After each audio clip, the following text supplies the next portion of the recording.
असदुद्दीन ओवैसी से आप डिसएग्री करते हो, उन लोगों से आप एग्री कैसे करते हो? और उनके जो मंशा है और मुसलमानों को तकलीफ और परेशानी में मुब्तला करने का जो उनका तरीका है, उससे आप एग्री करते हो और उसका समर्थन करते हो और उसकी हिमायत करते हो? क्या ओम और अल्लाह को एक कर दें?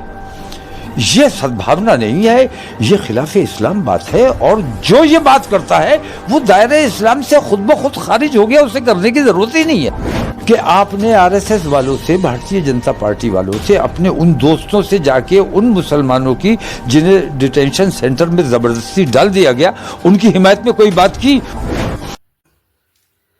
महतरम नाजरीन, अस्सलामु अलैकुम व रहमतुल्लाहि व बरकातुहू। अभी आप देख पा रहे हैं देश की हालत कितनी ख़राब चल रही है। अभी एक तरफ हिंदू संगठन आपस में जुड़ने की बात हो रही है और दूसरी तरफ मुसलमान आपस में इकट्ठा होने की बात हो रही है। क्या बहुत बड़ा जंग होने वाला है। और कहीं ये देखा जा रहा है कि कोई सिर्फ मुसलमान की बात करता है और कोई सिर्फ हिंदू की बात करता है और कोई हिंदू मुस्लिम को एक करने की बात करता है। तो मुहतरम नाजरीन, अभी मुसलमानों में भी दो तरह के लोग पैदा हो गए हैं।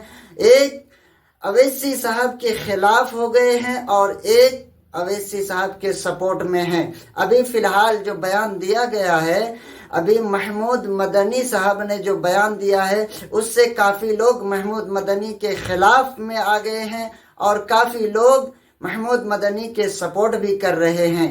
तो इन दोनों मामलात में क्या है आखिर हकीकत, आइए जानते हैं मौलाना तौक़ीर रज़ा खान साहब की ज़बानी। क्योंकि ये मौलाना तौक़ीर रज़ा खान साहब ये आपस में मेल के लिए, एक दूसरे को आपस में जुड़ने के लिए इन्होंने दारुल उलूम देवबंद भी पहुंचे हैं और मौलाना महमूद मदनी से भी मिले हैं और असदुद्दीन अवैसी से भी मिले हैं। तो पूरा मामला क्या है जानते हैं मौलाना तौक़ीर रज़ा खान साहब के ज़बानी। इससे पहले अगर आपने हमारे चैनल को सब्सक्राइब नहीं किया है तो सब्सक्राइब करें और बेल आइकन को प्रेस कर दें ताकि हर आने वाली अपडेट आप तक आसानी के साथ पहुंच जाए। और वीडियो को ज़्यादा से ज़्यादा शेयर करें और वीडियो को आखिर तक लाजमी देखें। और उनके बयान से बिल्कुल ये बात वाज़ेह हो जाती है कि उनके ताल्लुकात, उनके मामलात, और वो खुल के आरएसएस के एजेंट की हैसियत से काम कर रहे हैं। ये ज़ाहिर होता है कि जिस तरह उन्होंने गुफ्तगू की है, ये मैं समझता हूँ कि क़तई नामुनासिब गुफ्तगू थी और इससे पूरा हिंदुस्तान का मुसलमान उनकी इस गुफ्तगू से डिसएग्री करता है। क्योंकि हज़रत हमने देखा कि उन्होंने ये बयान दिया, कौम को कहीं ना कहीं बांटने की कोशिश की गई है। तो कैसे देखा जाए, कैसे समझा जाए इस चीज़ को? क्योंकि पंजाब के शाही इमाम की तरफ से भी बयान जारी कर दिया गया कि मुसलमानों का लीडर कौन है ये खुद मुसलमान तय नहीं करते हैं। तमाम गैर मुस्लिम से भी आप सवाल करेंगे तो वो कई लोगों के नाम लेते हैं। तो आप इसमें किस तरीके से देख रहे हैं? नहीं, इसको तो मैं मुनासिब नहीं समझता हूँ कि मुसलमानों का लीडर, ये लफ्ज़ मुनासिब नहीं है। क्योंकि सिर्फ मुसलमानों का लीडर होने का मतलब ये है कि बाकी हिंदुस्तान के लोगों से आप मुसलमानों को अलहदा करने का काम कर रहे हैं। ये कतई नामुनासिब है।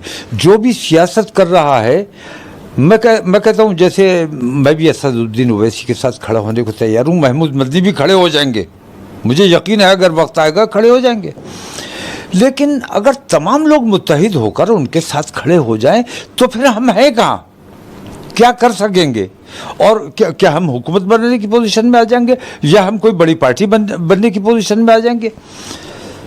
इस वक्त जो हालात हैं, असदुद्दीन ओवैसी साहब से कोई भी पार्टी एलाइज करने को तैयार नहीं है। ऐसी सूरत में जबकि मुसलमानों के खिलाफ हुकूमत ने महाज खोला हुआ है, लिंचिंग और इन तमाम चीज़ों की तो पुरानी बात हो गई, लेकिन मस्जिदें मस्मार की जा रही हैं और हमारी बहन बेटियों का जो बुज़ुर्गों को जिस तरह मतलब एक باقاعدہ اعلان جنگ ایسا لگتا ہے جیسے کر دیا گیا ہو. اس وقت میں ہمیں اس پر غور نہ کرنا چاہیے کہ اس ماحول کو درست کیسے کیا جائے, ان حالات میں ہمیں کیا کرنا چاہیے, ہمارا کیا طریقہ کار ہونا چاہیے, کیونکہ فرقہ پرستوں نے عام ہندو کے دل و دماغ میں جو ہمارے خلاف نفرتیں پیدا کر دی ہیں, نفرتوں کے بیج بو دیے ہیں, ان کو کس طرح درست کیا جا سکتا ہے. اور اویسی صاحب کا جو طریقہ ہے اس طریقے پر ہم اپنے ہم وطن بھائیوں کے ساتھ وہ رشتے پیدا نہیں کر سکتے اور جس کی ضرورت ہے. تو اس وقت مسلمانوں کو باقی ہندوستانیوں سے الگ کرنے کا جو کام کر رہا ہے وہ ایک طرح سے جیسے بی جے پی ہندوؤں کو باقی لوگوں سے الگ کرنے کا کام کر رہی, اس طرح اگر اویسی صاحب مسلمانوں کو باقی ہندوستانیوں سے الگ کا.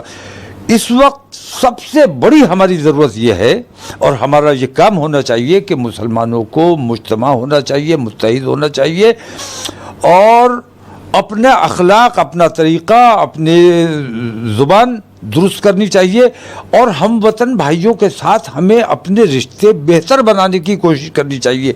اور اس کے لیے سب سے آسان اور بہتر طریقہ یہ ہے کہ اخلاق کا مظاہرہ کیجیے, ان کے ساتھ دوستانہ ماحول بنانے کی کوشش کیجیے. کیونکہ حضرت جیسے کہ آپ نے بیان صاف طور پر کیا, ابھی باتوں میں کہا کہ مسلمانوں کا لیڈر نہیں, ہمیں پورے دیش کے لوگوں کا لیڈر بننا ہے, تمام لوگوں کو ساتھ میں لے کر کے چلنا ہے. تو کوشش کب کی جائے گی؟ اور کوشش ہوتی ہے تو پھر وہی لوگ جو ہیں کہتے ہیں کہ بھائی اویسی بی جے پی کی ٹیم ہے, آپ کی اتحاد ملت کونسل پارٹی ہے, اس کو لے کر کے بھی سوال کھڑے کر دیے, جی حضرت تو بی جے پی سے ملے ہوئے ہیں, تمام چیزیں تصویریں سامنے آتی ہے. تو چوک ہر بار کہاں رہ جاتی ہے؟ نہیں دیکھیے, ایسا ہے, ہم نے جب اپنی پارٹی بنائی تھی وہ گٹھ بندھنوں کا دور تھا اور پھر ہمارا گٹھ بندھن ہوا بھی تھا, کانگریس کے ساتھ ہمارا الائنس ہوا تھا. لیکن 14 آتے آتے ہم نے یہ محسوس کیا کہ یہ جو ہمارا طریقہ ہے اس سے ہمارے دشمنوں کو فائدہ ہو رہا ہے اور ہمارے جو مسلمانوں کا نقصان ہو رہا ہے, تقسیم ہو رہا ہے.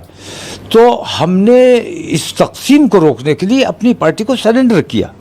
ہم نے 14 تک جو کچھ بھی ہم نے کیا, 14 سے ہم نے بالکل اپنے آپ کو سرنڈر کیا ہوا ہے تاکہ اختلاف اور انتشار جو ہے یہ کسی صورت سے ختم ہو.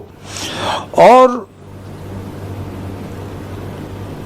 جو بات میں نے محسوس کی, جو مسلمانوں کی ضرورت میں نے محسوس کی, جو مسلمانوں کی تکلیفوں کو میں محسوس کرتا ہوں, اس کے لیے جو طریقہ کار اختیار کیا جانا چاہیے میں نے وہ طریقہ کار اختیار کیا ہے. اور باقی لوگ جو باقی ہندوستانیوں سے مسلمانوں کو علیحدہ کر کے لے کے چلنا چاہتے ہیں ان کو بھی دیکھنا چاہیے کہ اس سے مسلمانوں کا فائدہ ہو رہا ہے یا نقصان ہو رہا ہے. اگر فائدہ ہو رہا ہے میں بھی آپ کے ساتھ کھڑا ہونے کو تیار ہوں, اور اگر نقصان ہو رہا ہے تو آپ کو اس پر غور کرنا چاہیے کہ ہم اگر کوئی کام کر رہے ہیں اس سے ہماری قوم کا, ہمارے ملک کا اگر نقصان ہو رہا ہے تو ہمیں اس کام سے, ایسے کام سے پرہیز کرنا چاہیے. کیونکہ صاف طور پر دیکھا ہے کہ جیسے آپ نے بتایا اس دوران پر گٹھ بندھن کا دور تھا, گٹھ بندھن کا دور تو 2024 میں بھی تھا, اور آپ کی طرف سے بھی کوشش کی گئی تھی کہ تمام جتنے بھی مسلم لیڈران ہیں, تمام دلت جو لیڈر ہیں, ان لوگوں کو ساتھ لے کر کے آیا جائے. اس میں بھی بیرسٹر اسد الدین اویسی صاحب کی طرف سے کوئی رسپانس جو ہے دیکھنے کو نہیں ملا تھا. تو کیسے دیکھتے ہیں ان تصویروں کو؟ ایک طرف وہ میڈیا کے ذریعے کہتے ہیں کہ مسلمانوں کی بڑی آواز ہے, محمود مدنی صاحب کہتے ہیں کہ مسلموں کے کوئی لیڈر نہیں ہے, میں انہیں لیڈر نہیں مانتا. دیکھیے, ایسا ہے کہ اسد الدین اویسی صاحب کو جہاں تک میں نے سمجھا ہے, میں نے حتی الامکان یہ کوشش کی کہ 2024 سے پہلے کہ جو کچھ بھی ہم کر سکتے ہیں, بہتری کا راستہ بنا سکتے ہیں, وہ بنانا چاہیے. اور اس کے لیے میں نے تمام پارٹیوں کو, تمام لوگوں کو دعوت دی. اسد الدین اویسی صاحب سے بھی بار بار رابطہ کیا, بار بار انہیں دعوت بھیجی, لیکن کوئی رسپانس نہیں ملا. تو مجھے ایسا لگا کہ شاید وہ تنہا رہ کے بڑا کام کر سکتے ہیں, لیکن یہ کہ या फिर ऐसा है कि जिनके लिए काम कर रहे हैं शायद उधर से डायरेक्शन उन्हें इजाज़त नहीं मिली है, इस वजह से उन्होंने जवाब देना मुनासिब नहीं समझा या उन मीटिंग्स में शरीक होना मुनासिब नहीं समझा। तो असदुद्दीन ओवैसी साहब के मैं उनको मशवरा दे रहा हूँ, मैं उन पर कोई इल्ज़ाम नहीं लगा रहा हूँ कि अगर जिन लोगों की सियासत आप कर रहे हैं उनके दिलों में कहीं शुकूक व शुबहात हैं तो उनका इजाला करना आपकी जिम्मेदारी है।